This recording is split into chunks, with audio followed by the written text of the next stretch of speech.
movies. It is. It's all one big jerk off. It's Disney's. Look at us. Look how progressive and forward-thinking we are. You fucking homophobe, transphobic, misogynistic asshole. We're fucking progressive, and you're not. We're way more progressive than you. Way more progressive than Warner Brothers. Your movie sucks. Your movie sucks.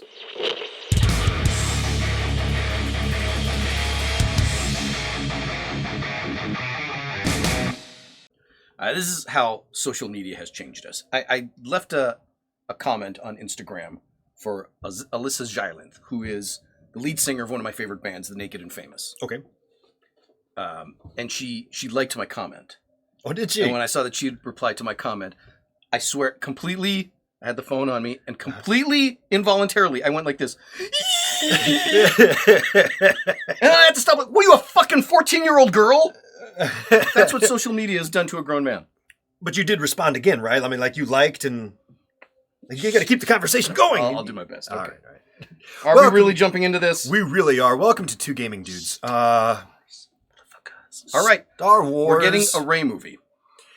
Yeah, we are. If that's not painful enough, it's being directed. You've already heard this. You already know where we're going. You already know. Sharmeen Obaid-Chinoy has been tapped to direct this, what can I only assume is going to be a $250 million project. Yeah, it's going to be Lucas. And a $250 million dumpster fire is really what it's going to be. It is shaping up already to be that way. They haven't even started pre-production yet. All they've done is announced a director. Yep, and that's been enough. Because, more than anything, look what the green screen is doing to the green parts of my t-shirt. Oh, that's awesome. That's what you get for wearing the same colors as the green screen. We really are the shittiest channel on YouTube. It's awesome. And I can see the sand of Jakku. Oh, God, this is going to be so distracting. All right, whatever. That's cool. She's not a director. No, she's an activist. She's an activist, and she's a documentarist. Is it? Let's look at those three documentaries. Because from what I can tell, Saving Face, 2012. Okay. Song of Lahore, 2015. Okay. Girl in the River, 2016. Okay. They all are documentaries about violence against women in Pakistan. Right. They're the same documentary. Over 3 times. Just cited 3 different examples of violence against women in Pakistan. Okay. It's the same, because that's what she's an activist for. Noble. Absolutely. What does it fucking have to do with Star Wars? Nothing to do with Star Wars. That's my problem. And she also directed 2 episodes of Miss Marvel. Oh, God. The 2 episodes where they go to Pakistan. And somebody said, oh, much like with Ghost or Moon Knight, oh, this takes place in Egypt. We make sure we have an Egyptian director. Why? Because, they're in Pakistan. Make sure we have a Pakistani director. We got her. She's only done documentaries, though. She's never. That's fine. It's fine. It's whatever. It doesn't matter. Blue Beetle? Oh, well, who's Blue Beetle? He's this Mexican kid. Oh, we need a Mexican director. That's got to happen. Okay. Okay. So I have a lot of problems with this. No doubt. I mean, first off, we're talking about a character that nobody gives a crap about. We didn't like her to begin with. We certainly didn't like her by the end of the trilogy. I don't know why you'd want to continue her story. Nobody cares. You could have grabbed any of the other characters. Do a continuation of Finn. Really? Bring him back. You give a shit about Finn? More than I do about Rey. You give a shit about Poe? I mean, honestly, no, but more than Rey. We give a shit about Rose. Who? Rose Tika. Who? Trang. We did an episode about her when she got racism shit. Oh, for being Vietnamese. Yeah, right. I know you're shitting about it. Right. That's how much we give a shit. That's my point. Dumb choice of character to continue your franchise. Okay, so that's bad enough. And then you get this woman who does, the activist documentary woman who's really good at holding the camera and just saying, go do your thing, whatever your thing is. Yeah. We're not going to interfere. That's what we're going to get. Is you actors just do your thing, whatever your thing is. Because it worked so well for Ghostbusters 2016, I'm sure it's going to be great here too. You just hold the camera and you're just like, you guys just do the thing that you do. Do you want another take? Was that okay? I don't know. It's good enough. Move on to the next thing. It's awfully rough. Disney has a very, very bad track record the last 10, 12 years or so. Yeah. Of pushing, we didn't come up with, Critical Drinker loves to call it the message. The message. He's not wrong. Pushing the message. And they've become so fascinated with pushing the message that they've forgotten or neglected or just don't know how to do compelling characters, interesting stories with proper story arcs. Yep. Logical, linear, progressive storytelling. So we have bad story writing and bad directing. And worse than that, the original Star Wars trilogy, I wish I knew the film critic that mentioned this. He said, more than anything, it's fun. It is. It's a lot of fun to be sitting around in a theater at your house. It's just a lot of fun to sit around and watch Star Wars. When is the last time there's been any joy or fun or exhilaration in Star Wars? When's the last time it was fun? We seem to be missing that. I can't think of... Even Andor, which I thought was the best Star Wars we've seen, it's not fun. It's dark, true. Introspective, great storytelling. Which is great. But it's not fun. Yeah. And I could let that go with a little... Where's the fun? I'll tell you where they started to kind of get close, but then they just fell off the bandwagon. Was, believe it or not, it was like the last episode of the Book of Boba Fett, which was just awful. But then all of a sudden you had Boba Fett showing up riding a Rancor, and it just reminded me of, oh my God, this is like picking up your toys and just mashing them together. So that was like almost fun. Okay. I actually didn't mind that. But the show itself was a fucking abortion. It was just so awful. Everything surrounding it was so bad. But at least it was more fun than this. Let me tell you my other problem with this woman. I get that she's an activist. Every director brings with them the inspirations, their childhood. Like, for example, Zack Snyder. His mother was an artist. She was a painter. All of his movies are paintings. Quite right. Why there's so much slow-mo. He wants to stop, freeze the frame, so you get that watercolor awesome image. Steven Spielberg. Parents were musicians, a pianist. He grew up in, with the orchestra. So everything he does is epic. It's a music grandiose. video. It's a music video to an orchestra. Shit. You see where this is going? So you have a woman who obviously had an awful childhood because, she has to do all this activism stuff because... Being a woman in Pakistan fucking sucks. Yes. Awful. But she's going to bring all of that with her into Star Wars. It's not the place for it. It is just not. It's just the wrong place. It's the wrong medium. It's the wrong story. I just don't get what Disney thinks they're doing here. We have shown...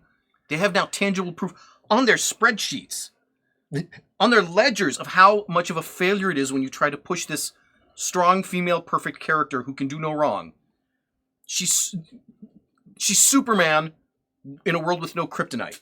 Yeah. Well, that's interesting. He's going to go stop a bank robbery. Okay. How thrilling. Right? He's brave. When there are no stakes. What's the point? What's the point? And we saw it. We saw it flunk with Rey. We saw it flop with Miss Marvel. We saw it flop with the girl Hawkeye. It doesn't work. And it's stupid. And Iron Heart and God. all of that. Over and over again. It's dumb. I don't want anyone to say you just have a problem with strong females. No. Because Ripley is the greatest fucking action hero from the first original Alien to the sequel. Alien. Right. Pick one. Right. She's a great action hero. She happens to be a woman. Well, you just have a problem with, strong female characters, and you have a problem with the whole LGBTQ community and all of that. What did you think of the Netflix movie? Nimona. One of the greatest things Netflix is. Fantastic, incredible film. Brilliant film. She was a girl boss because, she was a strong female character, but they executed it so well in a really good, grounded story. Something that we could relate to. Because it wasn't about that. No, her identity is that of a hero. Nimona is a hero. Yes. And she portrays heroism and selfless sacrifice and all that. And then her character is flavored by her other traits. That she's a trans, that she's a midget, that she's an outcast. Sure. You don't make one of those superfluous things her identity. That's where it starts to come apart. I need her to show her heroism first. And I start to care about her. Right. And she's then informed by all these other life things that she has going on. When you pick something superficial like gender and make that the identity, you've diluted the whole fucking thing. Then it's not... There's nothing to connect to. Why is she great? Because she is. But why? Because she is. She doesn't need to be rescued. She's not. Ariel doesn't need a prince to come rescue her. She's not some damsel that needs help. She can do it all on her own. Then she's not a real person. And she can't go anywhere. She can't develop. I'll give you a great example of how to do it right and how to do it wrong when you get into identity politics. Okay. With very, very recent films. It is the difference between Spider-Man's Across the Spider-Verse and Blue Beetle. Both of those are about a minority who, have to go through The Miles a hero's Morales journey. So you got Spider-Man, Miles Morales Spider-Man and Black Spider-Man, and you've got Blue Beetle, the Mexican Blue Beetle superhero. Whatever.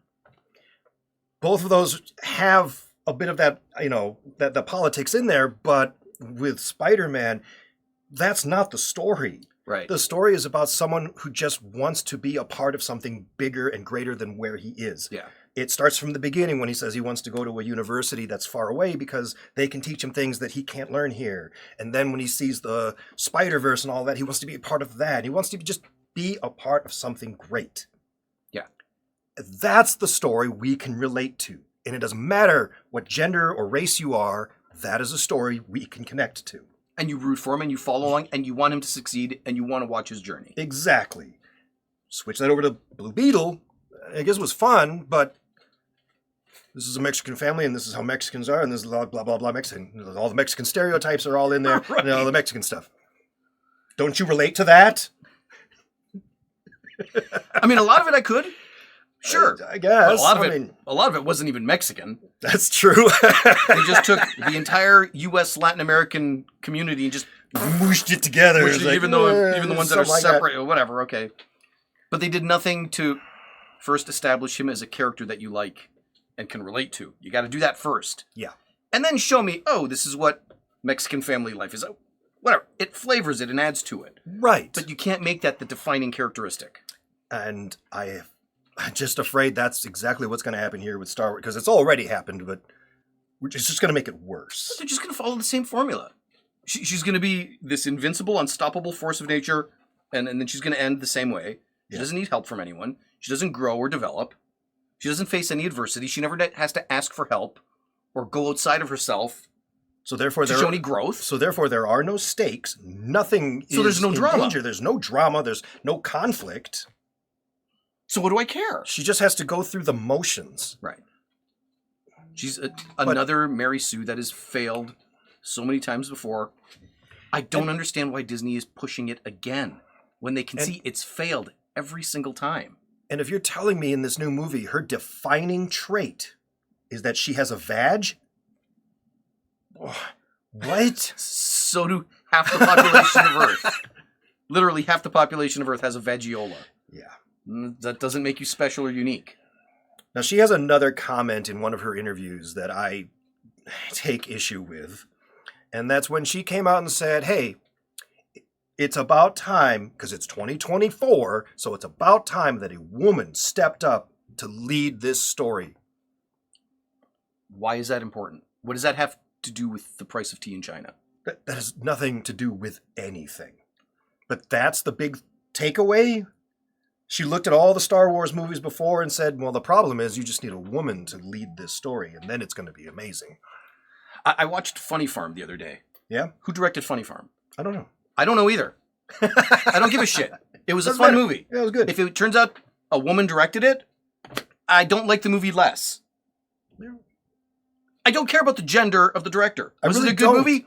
Awesome. Thank you for presenting me this great movie. Yes. I don't care about the gender of the director. I really don't either. It doesn't play a role in it. Much like when I watched the original Star Wars, Mhm. Marcia Griffin was the editor. And if you watch a cut that was done by George Lucas, it's unwatchable garbage. It wasn't like 8 hours worth of stuff, and he was like, was all movie! It wasn't until Marcia Griffin got in there, cut it, changed, moved stuff around. She made that fucking film. Yeah. You can't tell me a woman hasn't been involved. And There then were women involved when it was done correctly. And then a woman wrote the screenplay, I think, for Empire. Empire Strikes Back. I don't remember her name. God, I used to know it, too. Eleanor or something. Something, I can't remember now. But yeah, so, women have been in Star Wars And still are. since the beginning, and still are. And have been directing episodes of The Mandalorian and Boba Fett. And Andor. And what are you saying? Yeah, that's where you start losing us. I don't understand what you're getting at. And I don't even care if you are dead set on having a woman direct it. If that is where you start from, we need a woman to direct this. Fine. Give me Penny Marshall. Give me someone who's got a proven track record of making films properly. Even if it's cookie cutter, at least it's not going to be a sloppy soup sandwich. At least she understands, pacing and structure and character development. And staging. Where do I put the camera? Where do I put the people? In a documentary, it doesn't matter. You just put a camera up and let people do the thing. In a movie, especially one that's going to have as much green screen as a Star Wars movie, where do you put people? It's just so interesting. Boss, listen, so we built the background of the ship here, but as you can see, this little piece of tchotchke here, it's leaving a glint on the camera lens, and the photography guys want us to move it. What should we do? She's going to look like a deer in headlights. She's just going to be like, oh, is it fine? Is it fine? Penny Marshall, who I think is one of the greatest female directors that's why I'm using her. Number one, she'd noticed that beforehand. She said, make sure that doesn't leave a glint. Check with the photography guys. Yep. And if it did go, all right, spray paint over it. Put a piece of tape over it. Move the camera this way to take... It's instant for her. Right. Because she's an experienced filmmaker. Because she lives in this world. This lady didn't go to film school. She doesn't know fucking shot composition, much less what to do when something goes wrong. What lens do you want us to use for this next shot? What? I was just going to use my phone. Snow White got pushed back 18 months because they have to reshoot virtually all of it. I know they can't get it right either. Like these are the 7.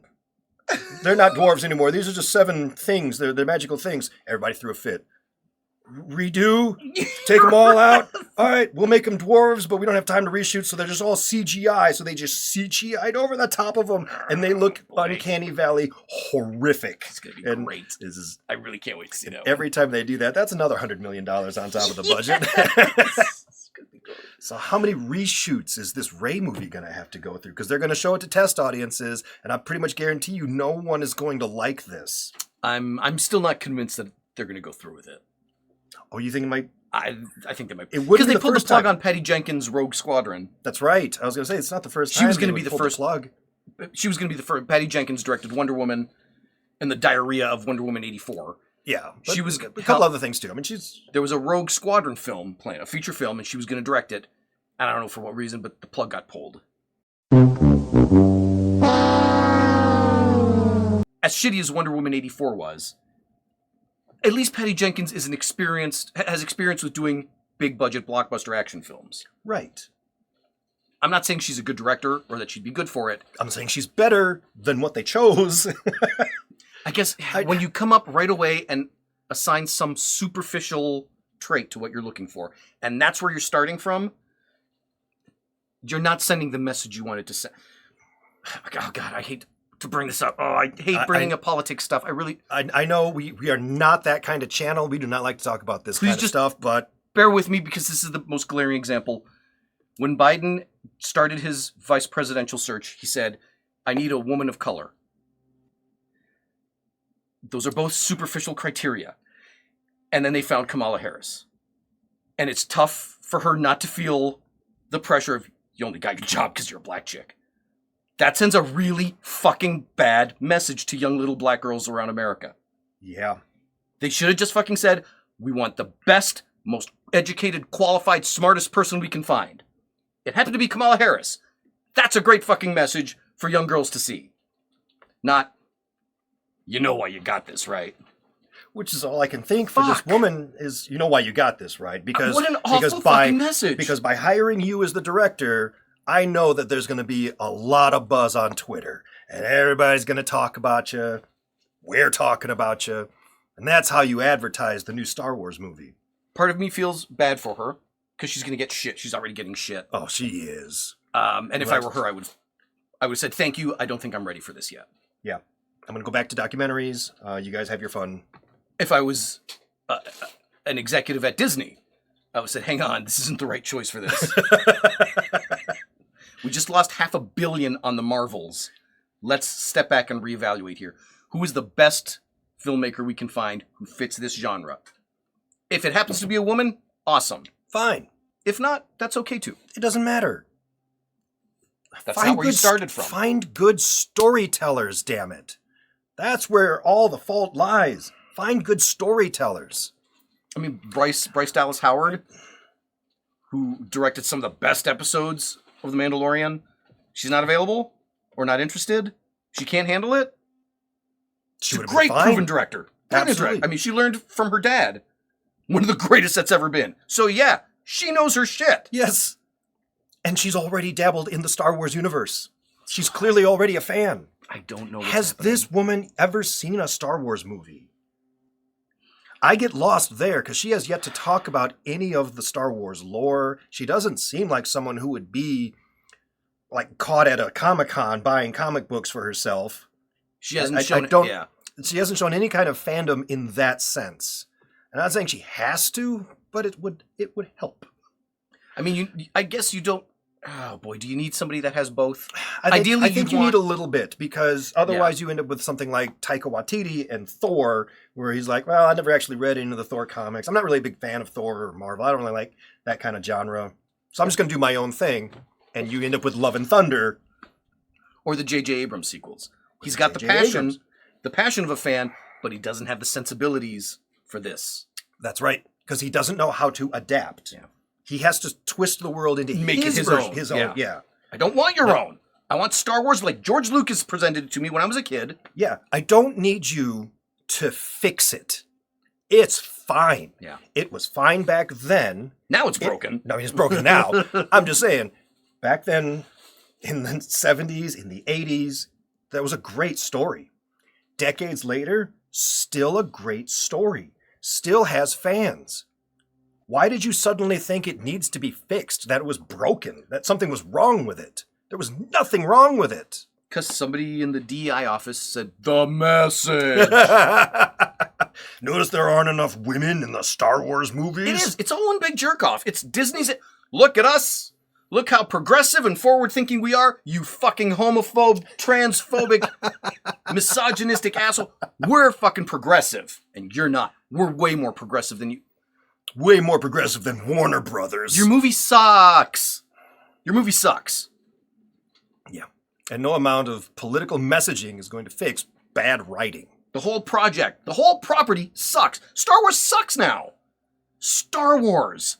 I sucks. never thought it would come to this. I never thought I would see the day in my lifetime where I would feel such apathy towards Star Wars. Fucking Star We're talking Wars. about something that shaped my childhood. Oh, God. I mean, really, between Star Wars and John Williams and George Lucas, everything about that whole thing, that made me me. Well, now it sucks.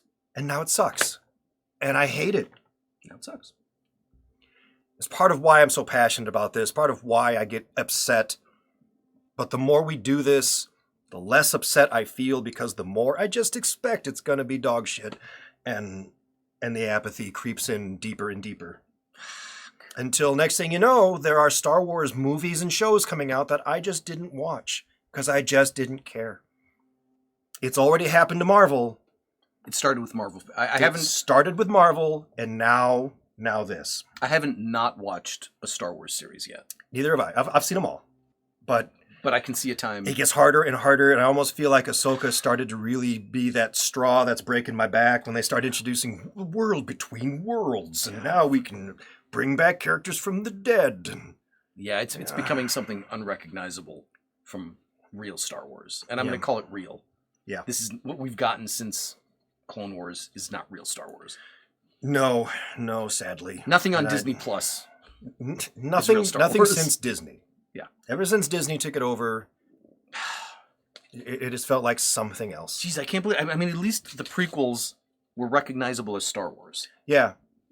Like them, hate them, for whatever reason, it was still Star Wars. It was still Star Wars. It was like, not quite up to par with the originals, but I get it. Here's Lucas trying... Misa... He's trying to do Yoda acting goofy. I get it. It's the same trademarks. It's swing and a miss, but it's the same game. This stuff is unrecognizable. Unrecognizable in its pomposity and shittiness and pretentious messaging nonsense. And there's gonna be more. Well, there you have it. Leave some comments down below. Let us know if you are at all interested in the Rey movie, and if you're excited for it, if you hate it. Whatever it is that you're feeling, you got to comment below. Let us know. Also, don't forget to like and share and subscribe and do all those things, because God knows we're never going to get monetized. So, your support helps a lot. I do have some sympathy for Sharmeen Obaid-Chinoy. None of this is her fault. I agree. She got dumped in her lap, and I don't know if she just felt I mean, obligated to say yeah. I hope. No, I mean, think about it. If you were in her position and like, hey, I'd like to give you $500 million to make a Star Wars movie. How can you say no to that? Holy crap. Sure. Until you actually step into it and you're like, oh, damn. See, because I would have people. It wouldn't work because I'm a comedian. I would approach it says, all right, I'm a comedian. Let's make some comedy. It's not right for Star Wars. It's not going to work like that. She's a gender equality activist. Suddenly she gets it. Oh my God. Finally, I have a big platform to spread the message about gender inequality. Not Star Wars. It's not in Star Wars. You know why? Because there is no gender inequality in the world of Star Wars. None of the problems we have on Earth are problems here. It's not our planet. I mean, if they got Sarah, it's all made up. If they got Sarah McLachlan, who does the sad dog commercials, and they offered it to her, she would come. You already mentioned. She'd come. I'm an animal rights act. Finally, I have a platform to spread the word about animal welfare to a wide audience. That's not what fucking Star Wars is for. And I truly believe that even if they said, "All right, you got to tone that down," and she's like, "Okay, I'm gonna tone it down. It won't really be about animals, but I want to put some scenes in there with some animals," and it sneaks in because that's what you know. Who directed the Black Pearl Pirates of the Caribbean films? Was it Jerry Bruckheimer? No, he produced it. I don't think he directed it. I don't think he directed it, but I know they were his films. I mean, there are a lot of those filmed in that franchise now. One of those directors, I think, would understand. Because the original Star Wars was Errol Flynn swinging from a pirate ship with a knife in his... Oh, damn, it's the swashbuckling fun. You're right. The high adventure. You could recreate that. There are directors out there that understand that dynamic. Honestly, any of the directors of any of the Pirates movies, they except could for maybe it. one of them, and you know the one I'm talking about, any of them except that one.